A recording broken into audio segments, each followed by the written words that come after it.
본문은 계속되는 다윗의 정복 전쟁에 대하여 말씀하고 있습니다. 역대상 18장에서 20장, 오늘 읽은 8절까지 말씀은 다윗의 정복 전쟁과 이스라엘의 영토 확장을 보여줍니다. 다윗은 주변 나라들을 정복해 가며 이스라엘의 영토를 확장할 뿐만 아니라 이스라엘을 왕국에서 제국으로 성장시켜 갑니다. 다윗 시대에 이스라엘은 그야말로 지중해의 패권 국가, 제국이었습니다.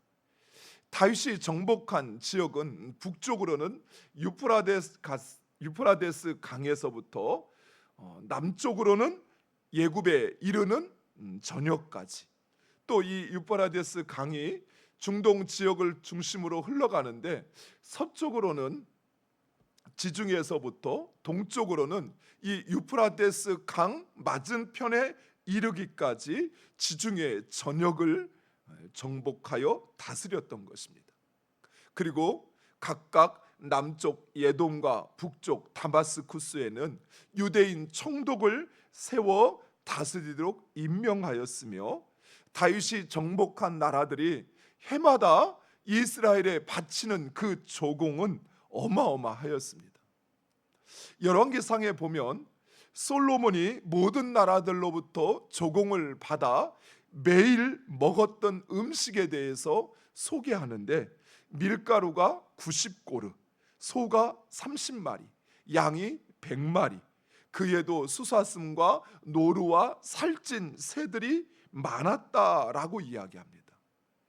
이 양이 어느 정도냐면, 이스라엘 백성들이 광야에서 만나를 먹다가 매일 만나만 먹는다고 불평을 하자 하나님께서 메추라기를 그들 가운데 진에 내려주시는데, 이 메추라기의 양이 10고르 되었다고 합니다.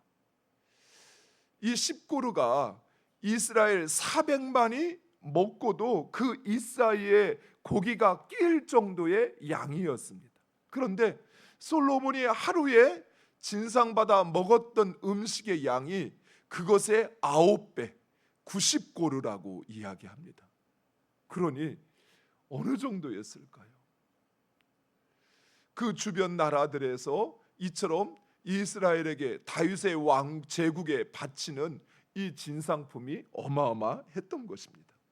이처럼 다윗 왕궁이 제국으로 성장할 수 있었던 것은 다윗의 탁월한 지도력과 그리고 그 부하 장수들의 용맹함 때문이었습니다. 하지만 그것 때문만은 아니었습니다.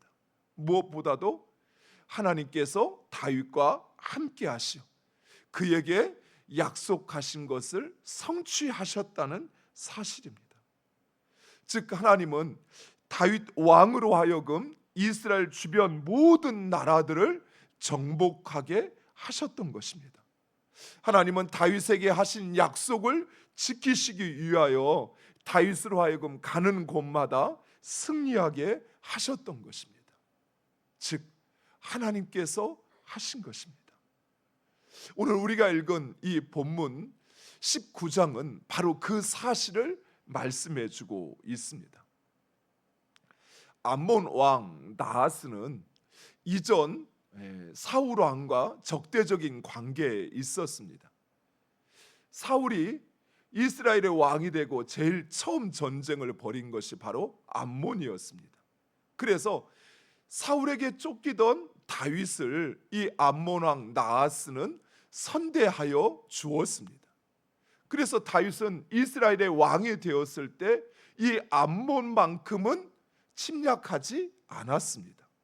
그런데 그런 나하스가 죽고 그의 아들 한운이 왕으로 등극하자 다윗 왕은 나하스가 베풀어 줬던 그 선대를 기억하여 한운에게도 선을 행하기 위하여 조문 사절단을 보내게 됩니다. 그런데 이 암몬 왕이 된 한운의 방백들이 이러한 다윗의 선의를 왜곡하여 사절단을 정탐꾼으로 오해하게 됩니다. 그래서 그들에게 심한 모욕과 수치스러운 일을 행하여 돌려보내게 되지요. 한우는 사절단의 수염을 밀고 볼기가 드러나도록 의복을 잘라 돌려보냈습니다. 이것은 당시 상대방을 향한 선전포고와 다름이 없었습니다. 그리고는 다윗의 보복이 두려워졌습니다. 그래서 자신들의 힘만으로는 다윗과 싸울 수 없어 아람인들로부터 병거와 보병을 돈을 주고 샀던 것입니다. 용병을 구입했던 것이죠. 그리고는 이제 다윗과 전쟁을 벌이게 됩니다. 이로 인해 한때 다윗의 군사들은 암몬과 아람 군사들에 의해서 둘러싸여 포위를 당하게 됩니다. 즉 암몬성 랍바를 치기 위하여 요압 장군이 병사들을 끌고 왔는데 그 뒤에 아람 군사들이 이스라엘 백성들을 포위했던 것입니다. 그러나 다윗의 군사에게는 하나님께서 함께 하십니다. 그리고 이 사실을 다윗의 장수와 군사들도 알고 있었습니다. 오늘 본문 19장 13절에 있는 말씀 우리 같이 다시 한번 읽겠습니다. 너는 힘을 내라. 우리가 우리 백성과 우리 하나님의 성읍들을 위하여 힘을 내자. 여호와께서 선히 여기시는 대로 행하시기를 원하노라 하고. 아멘. 그렇습니다. 요압은 알고 있었어요. 하나님께서 다윗과 함께 하시고 그리고 다윗에게 행하신 그 약속을 지키시기 위하여 그들로 이 전쟁을 행하게 하신다는 사실을 알고 있었습니다. 그렇습니다. 다윗은 암몬과 전쟁을 하려고 하지 않았습니다. 그러나 암몬 왕 한운과 그의 신하들의 오해와 두려움으로 인하여 전쟁은 시작되었고 결국 암몬은 이스라엘의 속국이 되어집니다. 나아가 이 전쟁에 도우려 참여했던 아람 역시 이스라엘의 속국이 되어져 다윗과 종주권 언약을 맺게 되지요. 즉 다윗을 이스라엘을 종주권 나라로 여겨 섬기게 되는 것입니다.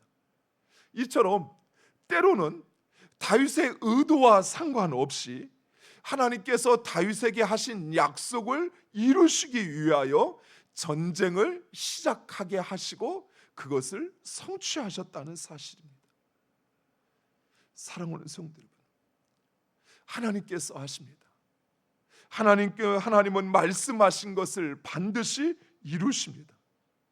우리는 다만 우리의 모든 계획과 결과를 그 하나님께 맡기고 순종하면 됩니다. 그리하면 하나님께서 그 말씀하신 것을 반드시 이루신다는 사실입니다. 사랑하는 성도 여러분, 우리 하나님은 말씀하신 것을, 약속하신 것을 변개하지 않으셔요.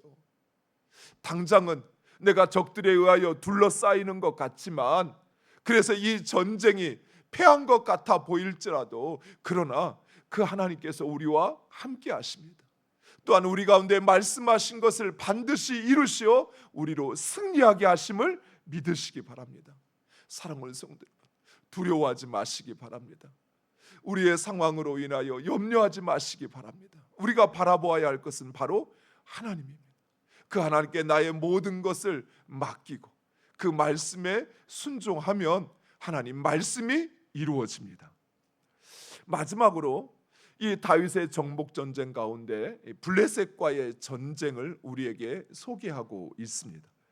20장 말씀 4절 이하를 보면 4절에 이후에, 5절에 다시, 6절에 또라는 표현은 한 번에 이 모든 전쟁이 이루어진 것이 아니라 블레셋과의 전쟁이 여러 번 있었던 것을 모아서 기록하고 있는 것을 볼 수 있습니다. 실제로 블레셋은 이스라엘의 오랜 숙적이요 또 가장 강력한 대적이었습니다. 오늘 본문에 기록된 것처럼 블레셋의 군사들은 키가 크고 배틀채와 같은 그런 창을 가지고 싸울 정도로 전쟁에 능한 자들이었습니다. 그러나 이런 블레셋이라 할지라도 이스라엘 앞에 패할 수밖에 없는 것은 만군의 여호와 전쟁의 성패를 좌우하시는 하나님, 그 하나님께서 이스라엘과 함께 하시기 때문입니다. 사랑하는 성도 여러분, 아무리 강력한 적이라 할지라도 하나님과 함께하는 사람을 결코 이길 수 없습니다. 반대로 우리가 하나님을 의지할 때 우리는 그 어떠한 강력한 문제와 어려움에도 반드시 승리할 것입니다. 모든 사람들이 불가능하다고, 안 된다고 말하지만, 그러나 우리 하나님은 그것을 가능케 하시는 하나님이십니다. 그 하나님을 의지하시고, 그리고 그 하나님께 여러분의 삶을 맡기시기 바랍니다. 하나님께 맡기는 척 하면서 또다시 사람들에게 손 내밀고 또 세상의 방법을 동원해서 여러분의 문제를 해결하려고 하는 것은 하나님께 맡기는 것이 아니에요. 하나님께 맡긴다는 것은 하나님께 그 모든 것을 내어주고 하나님이 일하시도록 나는 다만 하나님의 청지기가 되는 것입니다. 그러면 하나님께서 그런 우리를 통해서 일하시고 역사하십니다.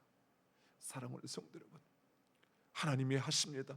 이 고백을 가지고 여러분의 삶에서 오늘도 승리하시기를 간절히 축원드립니다. 기도하겠습니다.